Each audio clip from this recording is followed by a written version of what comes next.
Hi there Makeup Addicts, welcome back to my channel. If you're new here, my name's Sarah. Welcome, thank you for joining me today. Today I am going to be doing a quick review on these MAC Powder Kiss eyeshadows.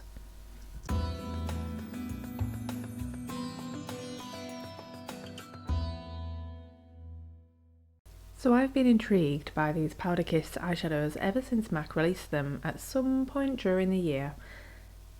They're more expensive than a normal eyeshadow, so I wanted to wait until they had 20% of everything or some sort of good deal to pick them up from the website, so that's what I've done. I picked up these two colours. I've got this reddish shade in Werk Werk Werk, and I've got this orangey browny warm shade which is so hot right now.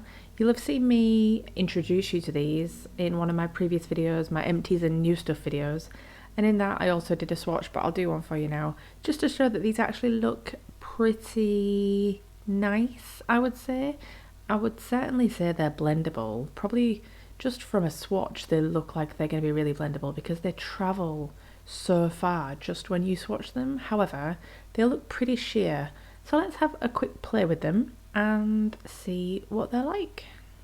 So I'm going to try and use as much MAC as possible today to test it all together in the same brand. So I'm going to use MAC Soft Ochre Paint Pot, and I'm just going to pop that all over my eyelid. First I pop that on with a brush, and then I take a beauty blender and just dab that in with a beauty blender to make sure it's completely blended out. And I also don't like having lines on my eyes, which the brush can sometimes leave, so I just blur all of that out. Then I take a MAC 217 brush, and we're going into So Hot right now first, and I just want to put this all the way through the crease. I'm aiming for having like red on the eyelid and then a more orangey blown out shade, a bit sunsetty but just with two shades. Immediately I did notice that this is a properly sheer eyeshadow. That's not necessarily a bad thing as long as it builds up. So I just go back into the eyeshadow probably 3 or 4 times at this point and just pack it on the eyelid and blend it out. It does blend amazingly well. I mean, like properly easy to use eyeshadows here. So I'm using this MAC 217, which is quite a big fluffy brush, but get a really good blend on this, and I just kept going and going and going, and it just sheared out really nicely. It is worth noting that while the colour is pretty much the colour in the pan, it does shear out very quickly, so if you want real payoff of the shade in the pan, then maybe use your finger or a really densely packed brush, because you won't get it if you're using a blending brush. Speaking of densely packed brushes, I then went in with a MAC 239, which is an eyeshadow shader brush, and we're going into Werk Werk Werk now, and I'm just going to put this all over my eyelid. Even when you pack it on with a brush like this, it still doesn't like pack the punch that you would expect from a really strong matte. I'm not mad at it, if I'm honest, because the shade seems to layer pretty well. I could just go over the top of it and add more pigment to it. So I'm not angry at this at all. I actually find them really easy to use. So next I take a clean 221 brush, and I just wanted to see how easy it was to get rid of a harsh line. So I'd purposefully, she says, put down a harsh line there just to see if it would blend out in the same way that applying it with a blending brush would. And the more that I had a go at blending that harsh line out, the more it went away. However, the two colours then just sheared out so much that it's not what I wanted. Not a bad thing, but not what I wanted. So I just popped that brush into a bit of So Hot right now, and across that harsh line just put some of that pigment down, and that did the trick. Definitely. I mean, that's the way to do it.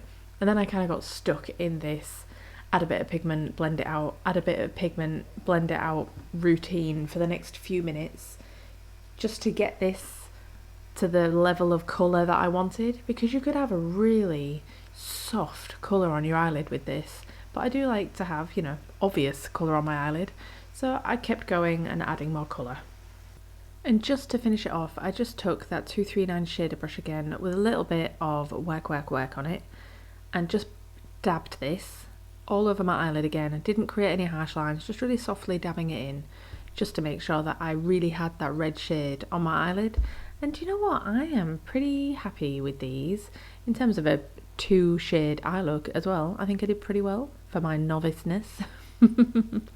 Then I took a MAC 221, just another clean fluffy brush, and just ran, which one was it? So Hot Right Now, just under my lower lash line, before taking this Crown pencil brush and this shade, I've got no idea what it's called, it's just a sparkly champagne eyeshadow shade from MAC, and I popped that on my inner corner, and then I popped that on my brow bone as well.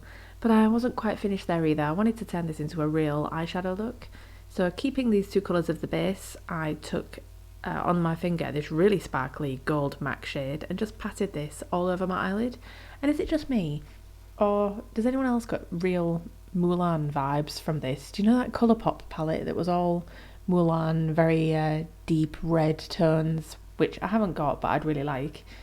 This just gives me like vibes from that palette. I really like it. Then I went ahead and popped this NARS really amazing creamy eyeliner through my entire waterline, upper and lower, before just taking a small brush and just blending all of that out. Then I just popped on some mascara. This is Tarte's Lights Camera Lashes, and that was me done. I really enjoyed playing with these eyeshadows, but what do I think? On the whole, no spoilers here really, I really like these eyeshadows. I think they're really easy to use, and particularly these two colours are right up my street. I really like them. Are they worth £17.50 a shade? I think that's a bit steep for any individual eyeshadow, and to be fair, I'm not entirely sure why they feel that these eyeshadows should be more expensive than their others. I would love it if you could get a palette full of these eyeshadows. I think, well, I would totally be up for that. But at the moment, the shade range on these is, you know, lacking. There's only 10 shades, so there's got to be something there that you're really looking for, really. I love the fact that these sheer out and blend out so easily. I really do wish every eyeshadow would behave that way. So apart from the price, these really do get a thumbs up from me. If you wanted to give these a try, I would suggest firstly get in around Christmas so you get the discount that's on at the moment of 20% off. And I'd also suggest get the Pro Pan because at the moment they're under £10 and that is definitely worth it, I would say, but not £17.50. That's been it from me today. I hope you've enjoyed this video. If you have, go ahead and hit the like button down below. I'd really appreciate that. And if you would like to join this family of makeup addicts, then go ahead and hit subscribe. It would be fantastic to have you. We've got a giveaway coming up when we hit the 500 subscriber mark, so go ahead and subscribe if you want to be a part of that. I hope you're having a great day wherever you are in the world, and I'll see you in the next video. Bye for now.